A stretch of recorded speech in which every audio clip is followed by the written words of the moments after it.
तिचे लग्न झाले, पण नवरा दारूच्या आहारी गेल्याने तिला काही सुख मिळाले नाही. त्यातच तिच्या नवऱ्याचे निधन झाले.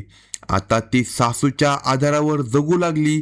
सासू नोकरी करून सुनेचाही सांभाळ करत होती. दोघी एकमेकींच्या आधार होत्या. पण शरीर सुखाचा नाद असणाऱ्या सुनेने एक भयंकर कांड केला. तो कांड ऐकून सगळ्यांच्याच पायाखालची जमीन हादरली. घटनेची सविस्तर माहिती आपण या व्हिडिओमध्ये पाहणार आहोत. तर तुम्ही चॅनलवर नवीन असाल तर कलम 302 या मराठी चॅनलला लगेच सबस्क्राईब करा. नांदेड जिल्ह्यातील हदगाव शहरातील गौतम नगर येथे कमलाबाई गंगाधर क्षीरसागर या राहतात. त्या तहसील कार्यालयात सेविका या पदावर कार्यरत होत्या. कमल मावशीचा स्वभाव अगदी शांतताप्रिय होता. ऑफिसमध्ये आलेल्या प्रत्येक माणसांशी गोड बोलून कामे करत असायच्या. कोणी संतापले तर त्याला समजावून सांगत असल्यामुळे कमल मावशीबद्दल अनेकांच्या तोंडातून स्तुतीपूर्ण शब्द निघत होते. कमल मावशीला एकुलता एक मुलगा होता. त्याचे लग्न देखील झाले होते. त्यामुळे घरी कमलाबाई, मुलगा नागेश आणि सून सुनीता असा त्यांचा सुखीमय परिवार राहत होता. कमलाबाईच्या मुलाला दारूचे व्यसन होते. लाडाने वाढवलेल्या मुलाला कमलाबाईने खूप समजावून सांगितले की दारू पिऊ नको. मात्र नागेश काही दारू पिणे सोडत नव्हता. शेवटी घराची सर्व जबाबदारी कमलाबाईवर होती. तरीही कमलाबाई संसाराचा गाडा पुढे नेत होती. मुलगा नागेश आता रोजच दारू पिऊन घरी धिंगाणा घालत होता. तरी कमलाबाई नागेशचा त्रास सहन करत होती. कारण आज ना उद्या नागेश दारू सोडेल आणि सुधारेल याच आशेवर कमलाबाई दिवस काढत होती. मुलगा नागेशने दारू पिण्याचा कहरच केला होता. अति दारू पिल्यामुळे नागेश आजारी पडला. बिचारी कमलाबाई नागेशला दवाखान्यात घेऊन गेली. त्याला डॉक्टरांनी तपासल्यानंतर सांगितलं की नागेशने खूप दारू पिली आहे. त्याने दारू सोडली नाही तर त्याचे जगणे अवघड आहे. त्यानंतर मात्र काही दिवस नागेशने दारू सोडली, पण पुन्हा त्याचे दारू पिणे सुरू झाले आणि तो पुन्हा आजारी पडला. आता तर त्याची अवस्था खूपच बिकट झाली होती. त्याच्या संपूर्ण शरीरात दारूचा शिरकाव झाला होता. तरी कमलाबाई नागेशला घेऊन दवाखाने फिरू लागली. आता मात्र खूप उशीर झाला होता. अखेर नागेशचा मृत्यू झाला. आई कमलाबाई दुःखात बुडाली. नागेश गेला, आता आपण कोणासाठी जगावं असं कमलाबाईला वाटत होतं. मात्र खचून न जाता मुलाचे दुःख पोटाशी बाळगून नागेशची विधवा बायको सुनीताला आपल्यासोबत घेऊन कमलाबाईने संसाराचा गाडा आखायला सुरुवात केली. कमलाबाई दररोज हदगाव येथील तहसील कार्यालयात कामकाजाला जात होती आणि सून सुनीता ही घरकाम करत एकटीच राहत होती. नागेशला जाऊन साधारण 1 महिना लोटला होता. मात्र आई कमलाबाईला नागेश जाण्याचं दुःख झालं तसं दुःख सून सुनीताला नव्हतं. दारुड्या नवऱ्याची किटकिट गेल्यापासून सुनीता मस्त राहू लागली होती. चांगल्या साड्या घालून सर्वत्र मिरवत होती.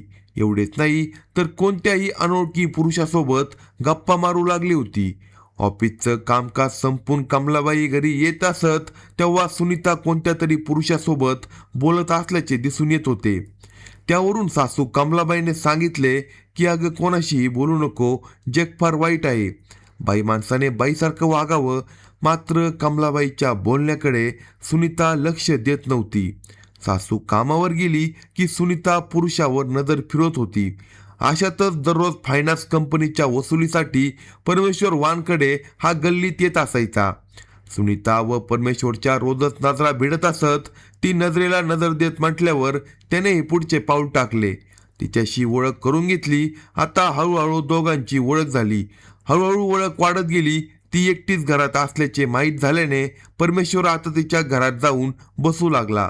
सुनीताने परमेश्वरशी अगदी जवळीकता साधली आणि एकांताच्या क्षणी त्याच्या हवाली आपला देह केला. तर्नाबांड देह मिठीत येताच परमेश्वर मागे हटला नाही. तो तिच्या देहाचा मनसोक्त उपभोग घेऊ लागला. आता रोजच दिवसाची रात्र होऊ लागली. सुनीता आणि परमेश्वरच्या इश्काचा खेळ रंगू लागला. याचा थांगपत्ता तिच्या सासू कमलाबाईला लागला नव्हता. दिवसामागून दिवस जात होते. कमलाबाई नित्याचे काम करत होती, तर सुनीता मात्र बिनधास्त परमेश्वर सोबत कामक्रीडा करून मजा मारत होती. पण दिवसाचा हा कामुक खेळ शेजारी पाजाऱ्यांच्या लक्षात यायला टाइम लागला नाही. काही दिवसातच या प्रकरणाची कुजबूज सुरू झाली.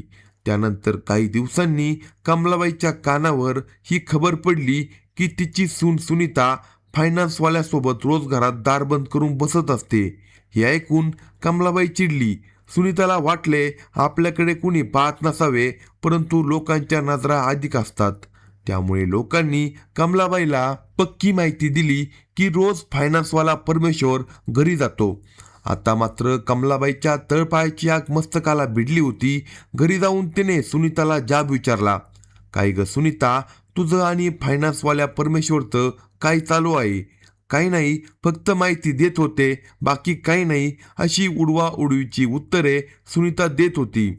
पण कमलाबाईने सुनीताला समजावून सांगितलं की आपला परिवार खूप चांगला आहे, तू फक्त आपली इज्जत जाऊ देऊ नको, तू वाईट वागू नको. त्यानंतर सुनीताने परमेश्वरला सांगितलं की माझ्या सासूला आपल्यावर संशय येत आहे, जरा जपून. पण परमेश्वरला तिच्या शरीराची चटकच लागली होती. तो काही तिला सोडायला तयार नव्हता. बाहेर कुठे जाणार, खर्च कोण करणार, त्यापेक्षा तिच्या घरातच निवांतपणे तिचा देह भोगलेला चांगला, असे परमेश्वरचे मत होते. त्यामुळे तो तिच्या घरातच येत होता आणि तिच्यासोबत शरीर संबंध करत होता. सुनीताही त्याला नाही म्हणत नव्हती, कारण तिला देखील शरीर सुखाची चटक लागली होती. तिच्या बेशिस्त वागण्यामुळे कमलाबाई आणि सुनीतामध्ये रोजच भांडणे होत होती. दिनांक 10 जानेवारी 2026 रोजी सुट्टीचा दिवस असल्यामुळे कमलाबाई काही कामानिमित्त बाहेर गेल्या होत्या. सून सुनीता एकटीच घरी होती. कमलाबाई जाऊन बराच वेळ झाला होता. रात्री उशिरापर्यंत त्या घरी आल्या नव्हत्या. रात्र संपून गेली. कमलाबाई नेमकी कुठे गेली याचा शोध लागत नव्हता. ती अचानक बेपत्ता झाली होती. कमलाबाई कुठेतरी गावाला गेली असावी असा नातेवाईकांचा समज होता. ती परत येईल असे वाटले होते, परंतु 2 दिवस झाले तरी कमलाबाई घरी काही परत आली नाही. शेवटी कमलाबाईच्या नातेवाईकांनी ती बेपत्ता झाल्याची माहिती दिनांक 13 जानेवारी रोजी हातगाव पोलिसात दिली. त्यावरून हातगाव पोलिसांनी डायरीत नोंद करून तिचा शोध सुरू केला. मात्र त्याच दिवशी सायंकाळी अचानक कमलाबाईचा शोध लागला. काही अंतरावर असलेल्या वाळकी फाटा येथील दगडाच्या खदानीत एक मृतदेह पडल्याचे काही नागरिकांना दिसले. नागरिकांनी ही माहिती कळवताच हातगाव पोलीस स्टेशनचे पोलीस निरीक्षक संकेत दिघे व त्यांचे कर्मचारी घटनास्थळी दाखल झाले. तिथे तपास केला असता ती मयत म्हणजे बेपत्ता असलेली कमलाबाई असल्याचे स्पष्ट झाले. पोलिसांनी अगदी बारकाईने घटनेचा पंचनामा केला. कमलाबाईचा मृतदेह पोस्टमॉर्टमसाठी पाठवण्यात आला. या घटनेची माहिती तिच्या नातेवाईकांना देण्यात आली. ही माहिती मिळाल्यानंतर सून सुनीता ही कमलाबाई जवळ येऊन जोराजोराने रडू लागली. दुसरीकडे तपास सुरू होता. कमलाबाईच्या गळ्यावर व शरीरावर गंभीर जखमा दिसत होत्या. पोस्टमॉर्टम नंतर मृतदेह नातेवाईकांच्या ताब्यात देण्यात आला. नातेवाईकांनी मृतदेहावर अंत्यसंस्कार केले. कमलाबाईचा पोस्टमॉर्टम रिपोर्ट पोलिसांच्या हाती पडला. त्यात असे नमूद केले होते की कमलाबाईचा मृत्यू गळा आवळल्याने झाला असावा. आता पोलीस देखील चक्रावून गेले. कमलाबाईला नेमकं कुणी मारलं आणि कशामुळे मारलं हे उलगडणं मोठं आव्हान होतं.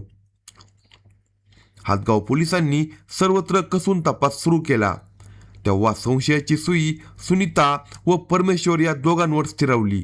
पोलिसांनी दोघांनाही ताब्यात घेतले आणि पोलिसी भाषेत विचारणा केली. त्या दोघांनी एक धक्कादायक प्रकरण उघड केलं. सुनीता व परमेश्वर यांचे अनैतिक संबंध होते. त्याला कमलाबाईचा विरोध होता. दिनांक 10 जानेवारी रोजी कमलाबाई रात्री उशिरा घरी आल्या होत्या. त्यावेळी सून सुनीता व परमेश्वर यांनी अडसर ठरणाऱ्या कमलाबाईला कायमचे संपवण्याचा कट रचला होता. कमलाबाई झोपेत असताना सुनीता व परमेश्वर या दोघांनी मिळून कमलाबाईला मारहाण केली. तिचा गळा आवळून खून केल्याचे तपासात सांगितले. एवढेच नाही तर कमलाबाईचा मृतदेह एका पोत्यात भरून 2 दिवस घरीच ठेवला होता. 2 दिवसांनी सून सुनीता, परमेश्वर, सुनीताचा भाऊ, अन्य एक जण अशा सर्वांनी मिळून कमलाबाईचा मृतदेह खाणीमध्ये फेकून दिला.